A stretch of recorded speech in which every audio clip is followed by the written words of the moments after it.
Hello students, आज की हमारी कहानी का नाम है जामुन का पेड़, जिसके लेखक कृष्णचंद्र जी हैं। बच्चों, वैसे तो जामुन का पेड़ एक प्रसिद्ध हास्य व्यंग्य कथा है, मगर इस कथा के जरिए लेखक ने यह बताने की कोशिश की है कि हमारे देश के सरकारी कार्यालयों के अधिकारियों की अकर्मण्यता, संवेदनहीनता और गैर जिम्मेदाराना रवैया किस तरह आम आदमी के जीवन पर भारी पड़ जाता है। अपनी कहानी की शुरुआत करते हुए लेखक कहते हैं कि रात में आए तेज आंधी तूफान के कारण एक जामुन का पेड़ टूटकर सचिवालय के लॉन यानी पार्क में गिर गया।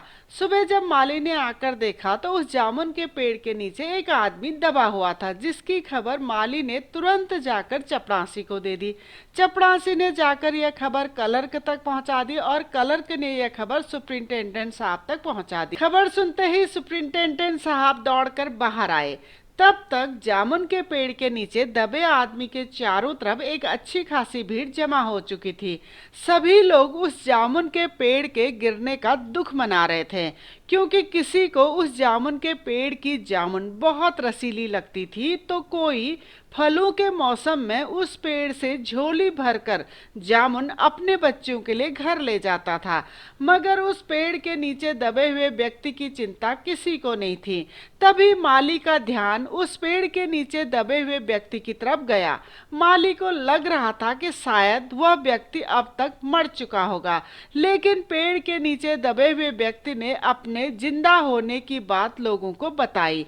माली ने तुरंत पेड़ हटाकर उस दबे हुए व्यक्ति को बाहर निकालने का सुझाव वहां खड़े लोगों को दिया, जिसे लोगों ने तुरंत मान भी लिया। लेकिन जैसे ही वे सब मिलकर उस पेड़ को हटाने के लिए आगे बढ़े तो सुपरिंटेंडेंट साहब ने उन्हें यह कहते हुए रोक लिया कि पेड़ हटाने या न हटाने के बारे में वे पहले अंडर सेक्रेटरी साहब से पूछना चाहते हैं।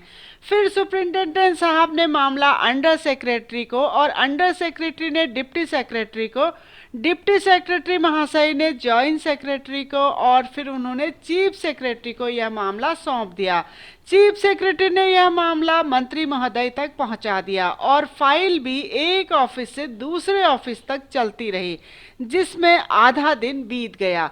कुछ मन चले क्लर्क हुकूमत के फैसले का इंतजार किए बिना पेड़ को हटाने का विचार कर ही रहे थे कि सुपरिंटेंडेंट साहब ने वापस आकर बताया कि यह पेड़ का मामला है जो कृषि विभाग के अंतर्गत आता है, इसीलिए हम इस पेड़ को नहीं हटा सकते हैं।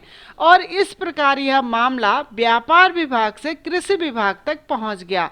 दूसरे दिन भी फाइल एक ऑफिस से दूसरी ऑफिस तक चलती रही और शाम होते होते कृषि विभाग ने इस मामले को हॉर्टिकल्चर विभाग को सौंप दिया, क्योंकि जामुन का पेड़ एक फलदार पेड़ होता है।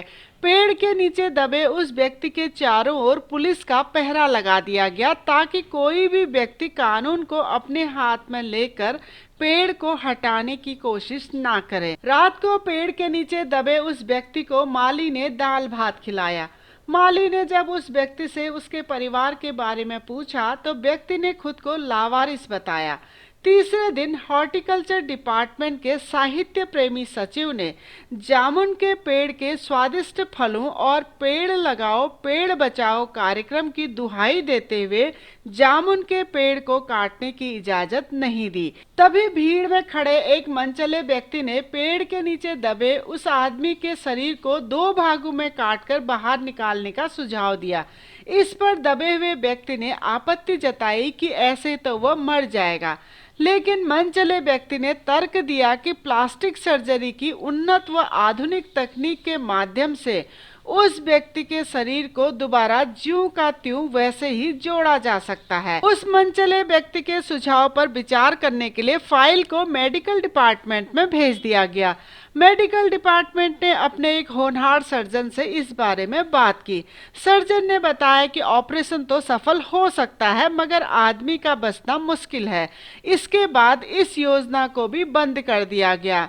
रात को माली ने पेड़ के नीचे दबे उस व्यक्ति को खिचड़ी खिलाई और उसे उम्मीद बधाई कि कल तक उसे इस पीड़ा से मुक्ति मिल जाएगी, क्योंकि कल सभी सचिवों की फिर से मीटिंग होने वाली है। यह बात सुनकर पेड़ के नीचे दबे हुए उस आदमी के मुंह से अचानक ही शायरी की कुछ पंक्तियां निकल आई, जिसे सुनकर माली अचंभित हो गया और यह बात पूरे सचिवालय व शहर में फैल गई।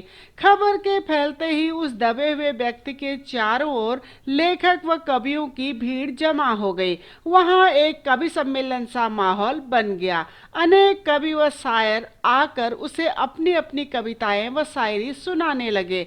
दबे व्यक्ति के कवि होने का पता चलते ही सचिवालय की सब कमेटी ने उसका मामला कल्चरल डिपार्टमेंट को सौंप दिया, जिसके बाद कल्चरल डिपार्टमेंट के साहित्य अकेडमी के सचिव पेड़ के नीचे दबे उस आदमी से मिलने पहुंचे। बातों बातों में जब सचिव साहब को पता चला कि वह व्यक्ति ओस के फूल गद्य संग्रह का लेखक है, तो उन्होंने उसे अपनी साहित्य अकेडमी के केंद्रीय शाखा का सदस्य बना दिया।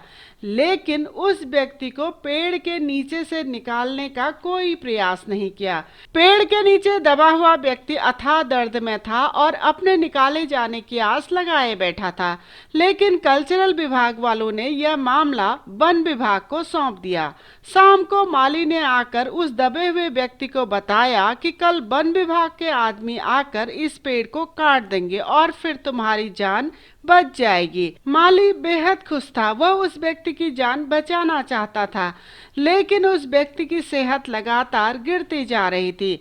अगले दिन जब वन विभाग के आदमी पेड़ काटने के लिए आए तो विदेश विभाग के लोगों ने उन्हें रोक दिया। तभी पता चला कि जामुन का यह पेड़ 10 साल पहले पिटोनिया राज्य के प्रधानमंत्री ने यहाँ लगाया था और इसे काटने से दोनों राज्यों के संबंध बिगड़ सकते हैं। इसीलिए पेड़ काटने या न काटने का निर्णय प्रधानमंत्री लेंगे। थोड़ी देर बाद विदेश विभाग ने यह मामला प्रधानमंत्री के सामने रखा। मामला सुनने के बाद प्रधानमंत्री ने इस मामले की अंतर्राष्ट्रीय जिम्मेदारी स्वयं ले ली और पेड़ काटने की अनुमति दे दी। लेकिन तब तक बहुत देर हो चुकी थी। वह आदमी मर चुका था। सरकारी विभागों की अमानवीयता और संवेदनहीनता ने उसके जीवन की फाइल ही बंद कर दी थी। तो बच्चों, ये था जामुन के पेड़ कहानी का सारांश। उम्मीद है आपको समझ में आया होगा। इसी कहानी को और विस्तार से देखने के लिए आप हमारी वेबसाइट keepinspiringme.in में विजिट कर सकते हैं। डिस्क्रिप्शन में मैंने इसका लिंक दे दिया है। अगर आपको वीडियो पसंद आया हो, इन्फॉर्मेटिव लगा हो, तो प्लीज़ चैनल को लाइक करें, सब्सक्राइब करें और आने वाली वीडियो की इन्फॉर्मेशन के लिए बेल आइकन को दबा दीजिए। धन्यवाद।